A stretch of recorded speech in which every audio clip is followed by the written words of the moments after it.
Así las cosas.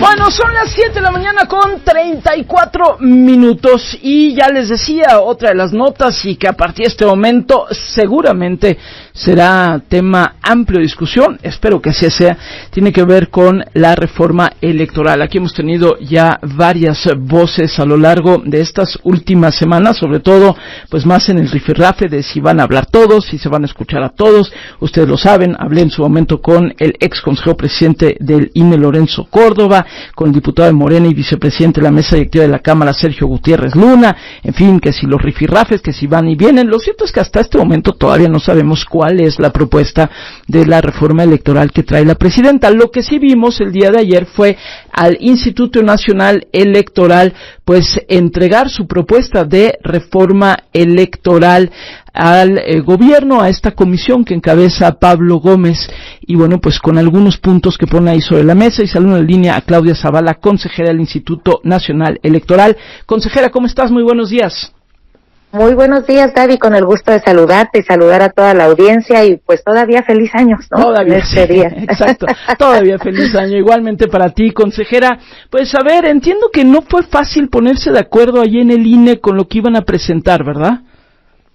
No, mira, fue un trabajo colectivo que duró mucho tiempo, que desde la presidencia se decidió tomar las reuniones que nosotros hacemos de evaluación como un insumo para poder presentar esta propuesta. Se nos hizo un primer documento de base para análisis, a partir de ahí se recibieron observaciones. Algunos, como la de La Voz, manifestó pues no estar de acuerdo en algunas cuestiones de método, de cómo se llevó a cabo este proceso, pero aún así coadyuvar en que el documento que se había comprometido presentar, que se había previsto presentar, pues se presentara. Pero sí te voy a decir algo, Gaby. Sí hubo grandes líneas de acuerdo entre todos en los que estamos de acuerdo, y una de ellas pues es en las garantías de una institución que sea autónoma, independiente, que se fortalezca en el servicio, una institución que cuente con una suficiencia presupuestal. Una propuesta es la que está haciendo el INE, que se fije una base desde la Constitución mínima para garantizar la función pues tan importante y especializada que tiene el INE en este país, porque es el encargado no solo de la democracia procedimental, Gaby, sino de garantizar todos los derechos político-electorales. Pero a ver, y en este punto, consejera, me parece muy importante, porque escuchábamos ahorita que entrábamos el audio de el propio Pablo Gómez, que es el titular de la Comisión Presidencial para la Reforma Electoral, y pues cuestionó abiertamente la palabra autonomía. Dice tal cual: me he opuesto a usar la palabra autonomía, porque autonomía quiere decir su propio gobierno y su propia ley, y habla que tendría que ser más bien independiente. Creo que para quienes nos escuchan, la diferencia tal vez no es tan clara. ¿Por qué sí hablar de autonomía y no de independencia, consejera? Porque son cosas muy diferentes, Gaby. La autonomía tiene que ver, precisamente con tú te riges por la Constitución y las leyes. Esa es tu base. No es que tú hagas todo lo que tú quieras, sino que hay leyes y hay una Constitución que te rige, pero en tus decisiones de cómo te organizas, cómo asignas el presupuesto, no dependes del gobierno ni de ningún otro poder. Dependes de tu órgano de administración, en este caso la Junta General Ejecutiva, dependes de las decisiones que tome el máximo órgano de dirección, que es el Consejo General. La independencia tiene que ver con la forma como actúas como consejero en el colegiado. No tienes una garantía de que nadie desde el exterior o al interior también te diga cómo votar, cómo hacer las cosas, sino que tú tienes esa posibilidad de que tienes tu marco legal y puedes tomar tus decisiones a partir de incluso la jurisprudencia. Pero son cosas diferentes. La autonomía tiene que ver con nadie del exterior de los poderes se puede meter en cómo te organizas para cumplir con tu función, con lo que haces, para destinar el recurso que te da para cumplir con lo que la Constitución dice que tienes que hacer. Es en términos administrativos, por decirlo así. Y además tiene que ver con este sistema de pesos y contrapesos. Los órganos autónomos fueron una conquista porque se vio en el sistema que pues no cabían ciertas funciones especializadas en ninguno de los tres poderes, que es la división clásica de los tres poderes, el ejecutivo, el legislativo y el judicial, sino que había funciones especializadas que había que realizarse sin la intervención de esos poderes y había que dar esas garantías de independencia para que se pudiera hacer esa función al margen de los intereses de esos poderes.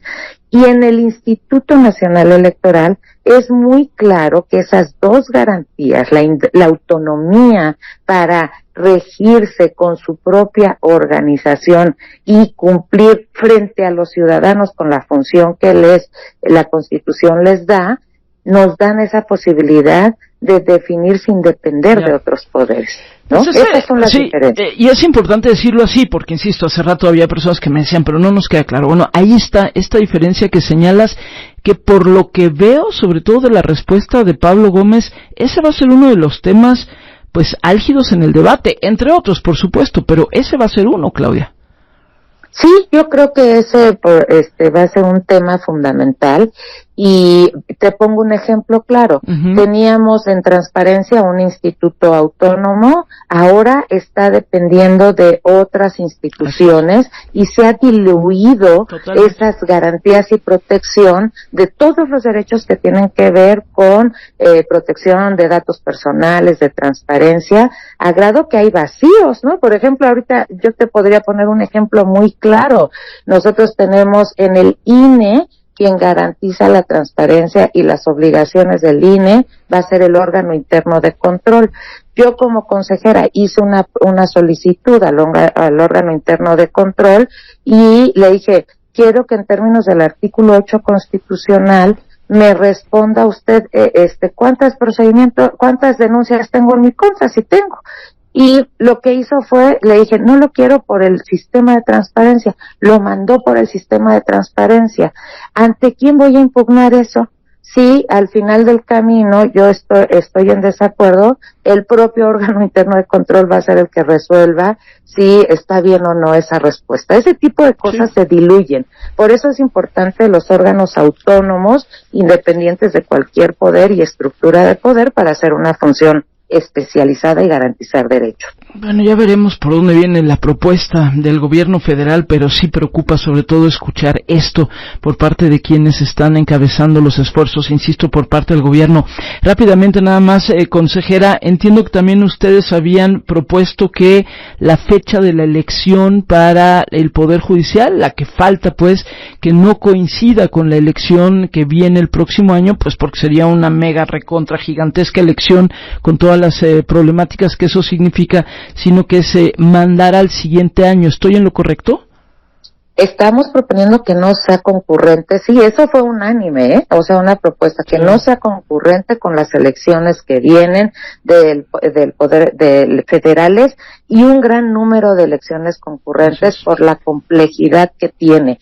Y aquí sí hay que hacer votos, ojalá se escuchen estas necesidades muy concretas y sustentadas en la propia experiencia, Gaby, para que sea una reforma que escuche las propuestas ciudadanas, las propuestas en consenso también de las fuerzas políticas. Yo creo, Gaby, que hoy estamos en un gran momento en el que tenemos unas circunstancias de cambio político a nivel nacional, internacional, que la reforma hoy político-electoral que está en construcción no puede ni debe ser tratada como un proceso ordinario, sino que tiene que tener una fortaleza de este nuevo contrato social con las garantías que sirvan para fortalecer ahora mismo y en lo que viene esta soberanía nacional, cuidando mucho ese equilibrio, esa equidad que deben de tener las fuerzas políticas en la disputa del poder. Híjole, pues se vienen tiempos importantes, sin lugar a dudas, para la definición, como dices, pues es la definición de un contrato social, con lo que esto implica también en redefinición, reingeniería, incluso de lo que hoy estamos entendiendo como la democracia en este país. Pues ya veremos por dónde viene la propuesta y te agradezco estos minutos, consejera. Muchísimas gracias. Gracias, Gaby, la agradecida soy yo. Tengan todas y todos muy buen día y a seguir trabajando por este México. Buen día. Gracias. Es Claudia Zavala, consejera del Instituto Nacional Electoral del INE. Con esto, repito, que está sobre la mesa, pareciera muy técnico, pareciera que es algo que no queda como muy claro. Vamos a estar tratando de aclarar aquí cada uno de los puntos, empezando, por ejemplo, con este debate sobre si es autónomo o si es independiente, lo que esto puede implicar. Insisto, ayer, ahora sí que se prendieron todas las alertas cuando se escuchó a Pablo Gómez decir que no tendría que ser autónomo el INE, sino independiente. Vamos a tratar de ir explicando lo que cada una de estas cosas significa, y una vez que tengamos la propuesta que viene del Ejecutivo, pues ya podremos también revisar a detalle lo que ahí se dice, pero sin lugar a dudas este va a ser uno de los debates más importantes en los próximos meses. Está en estos